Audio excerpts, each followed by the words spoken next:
welcome back to the channel. We are in the backyard today. Haven't really uploaded any content on some of the cool projects and side jobs I get to work on and do here in the house. And what we have here is a 2011 CTSV. Customer named Rob came in and is going to be getting a few goodies installed on it. So I will be tearing it apart, and I will be filming all the way up until we even get down to the dyno and see what kind of numbers it puts down with the few mods that we do. Like I said, he just purchased a car not too long ago. It came with some mods. He bought it from a dealership, so he doesn't have really an idea of what's really done to the car. So with me digging into it, I'll see what's all been done, but we do know that it's not E85 compatible, and that's one of the main things we want to do and handle. So enough of me talking. Let's dig into this. Let's take a close look. So first things first, let's get rid of all these plastics we have here, get them stored away. Got all the plastics and the strut tower bar all pulled out. Next thing I'm probably going to do is get rid of this intake and start unplugging this harness up here on the top. Got the blower lid removed. Doesn't look too bad, definitely seen worse. And as you can see, the brick is not reinforced. So a common issue with these cars of this backing plate right here, this is the intercooler brick. The water coming in from your intercooler to cool the air going into your supercharger. If this isn't reinforced with a plate with the boost vacuum, this could collapse, and then this could cause water to go down your cylinders into the heads and the motor, and that's no good. So good thing it looks like caught it on time. And the inside of the blower don't look too bad. It's a little dirty, a little bit of debris. This debris right here lets me know that the isolator inside the snout is for sure giving out. So this is all these little green pieces right here. All right, so I got the blower out, got it here on my workbench. And then once I got the blower out, realized this guy has ported heads, West Coast cylinder heads. It's a good company out in California. So surprised they did all that work and didn't do all these other little things that these CTSVs need, so they're 100%. So I got the blower removed. I taped off the heads, that way no debris or trash falls inside. Meanwhile I'm working on it. I started removing the coils on this side, that way we get to the spark plugs easier. Don't want to fight all that. I still have to remove this side. These are lifesavers when it comes to doing spark plugs right here. Gear wrench makes life easy right here, worth the investment. And this guy too helps reach in areas can't really get to. Got the new spark plugs gapped and added NICs, so they're ready to go in. Get a few threads in. Don't want to cross thread one of these. This could be a bad day. And this guy right here, lifesaver.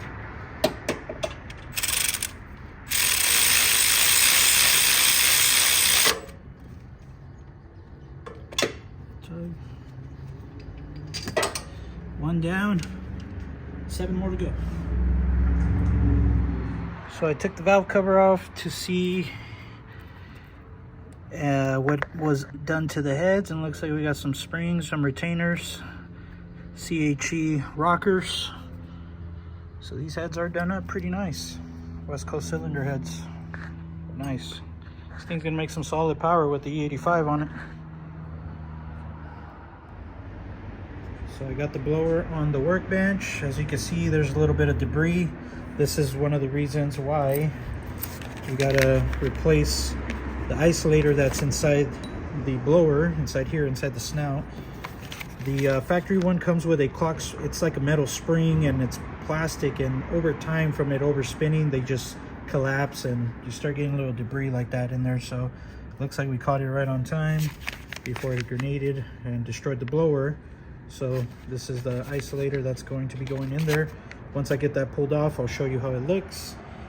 And right here we have the intercooler brick that I was talking about in the beginning of the video, where if you don't reinforce this backing plate right here, this back part, this is super thin, they're known with vacuum pressure, they collapse and then starts leaking all the intercooler water down your motor. This car did have a catch can, so the blower wasn't that dirty. Usually when the cars don't have a catch can, this thing is just filthy. So going to be removing this, letting it soak in some degreaser overnight, then take it to my buddy Jeff so he could weld that plate, the reinforcement plate that goes back there, and get that all wrapped up. Right here is our flex fuel sensor. We'll be doing that later, but here are the new injectors that will be running on the car now. So these are the 1050X ID injectors, best ones in the market. Great drivability and tuning out of these bad boys right here, so you don't want to cheap out on your injectors. Definitely recommend IDs. So going to be removing these fuel rails and get these old injectors popped out and get the snout removed and start working on the blower next. So I got the blower all stripped down, got the fuel rails out, and I got the injectors off the rails. I already got my 6 bolts right here. These right here. These are the bolts holding the snout. 1 right here, 2 up here, and then 3 on the bottom. Right there, those 3. Then what I usually like to do, I'll get a pry bar, and then you got this little area right here. You just want to pry on it so it breaks the RTV loose. It's going to be tough a little bit, but make sure you just pry on this corner and you will get it out, which is this area right here. So got this thing loose. So got the new isolator on there, just pops on just like that. Threw the old one away already. Going to clean the blower up as much as I can with some brake cleaner and some towels. Make sure you use some towels that don't leave any lint or anything like that, lint free towels. And then after that, I'm gonna clean this surface up right here, because when you put this back, you do have to put a light coating of silicone before you put the snout back together and torque it down. So I got the snout all bolted down, torqued it to 18 foot-pounds after I siliconed the back of it. So the blower's all clean compared to what it looked like before. This thing is squeaky clean now. Got rid of all that debris that was in there. So the next thing we're gonna be jumping on is installing the new ID 1050X injectors onto the fuel rails. That way we get that thing bolted down to the blower, and it'll pretty much be ready to get back installed into the car. This is the lubricant that I use for the O-rings. You always want to use lubricant on these O-rings. You don't want to get these, you don't want a tear to happen on one of these things. Get a fuel leak out of this and then game over. Engine bay is on fire, so let's get it. All right, got the injectors on the rails, got them properly lubricated. I also threw some silicone spray in there just to make them easier to pop in. So get these put on. All right, we made some solid progress. We got the blower bolted down, everything's torqued. Got vacuum lines, injectors, and coil harness all hooked up. Got the blower pulley back on, or got the blower belt back on. I also went ahead and over here, this first clip right here on the ECUs where you pin into the flex fuel sensor, it's pin number 5. It's a blue clip. And then got the jumper cable hooked up to the first coil right here. That's the coil that gets hooked up to the harness for the flex fuel sensor as well.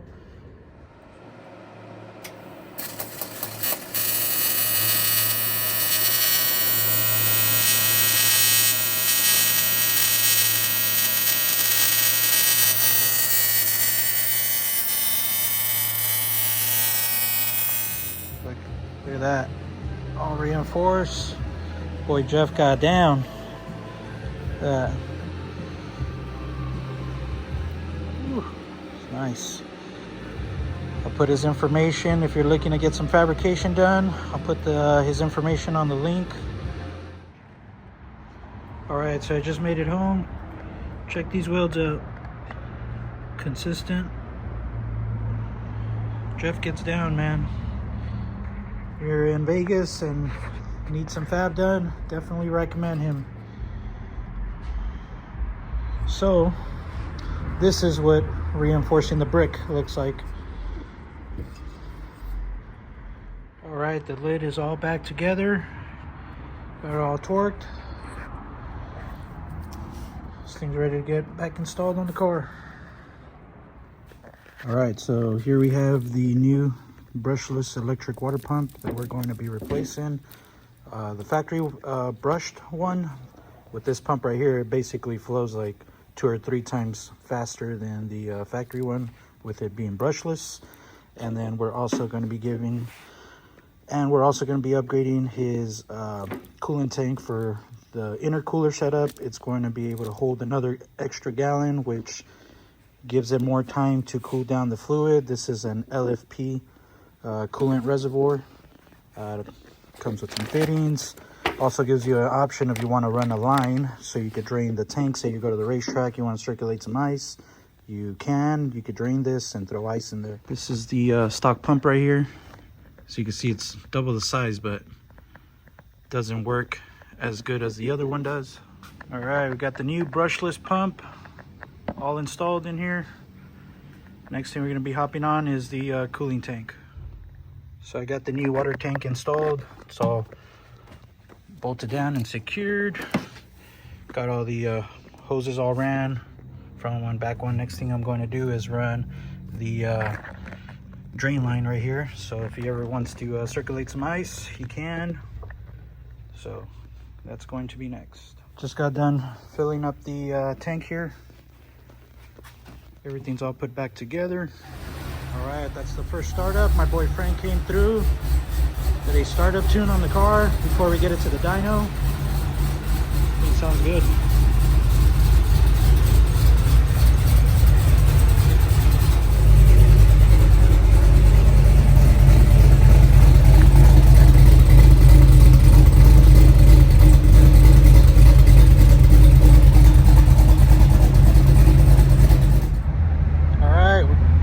Traffic, driving to the dyno. Should be here in a few minutes. Get this thing strapped onto the dyno here soon. Out here in this Vegas traffic.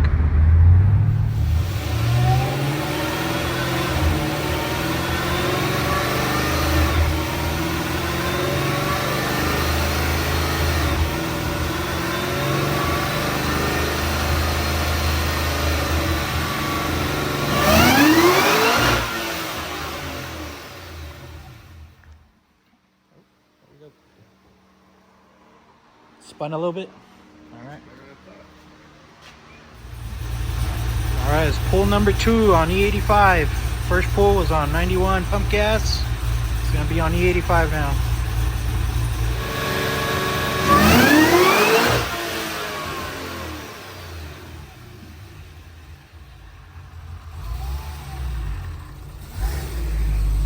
All right, what do we got? 716.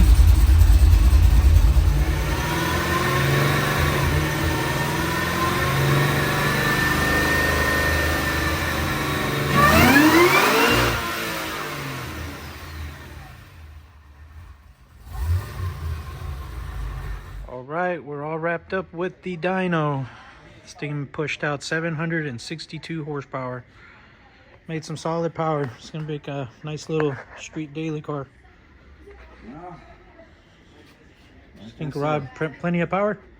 I think it's going to get me down the road. Yeah, that's for sure. I made some solid power here at FYR Solutions. Frank behind the keyboard and made some good power. All right, we're all wrapped up with Rob's V. Thing looks nice. Looks almost stock down here. Let's turn this thing on. Let's get a cold start.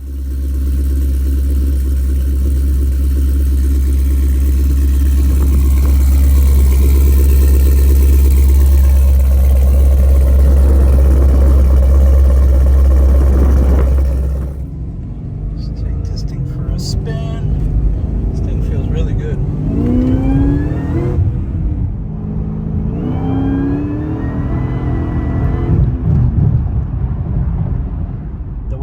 is set up, should be plenty of power to have fun and give the guy next to you at the light some competition. So hope Rob is really happy with the way his car turned out.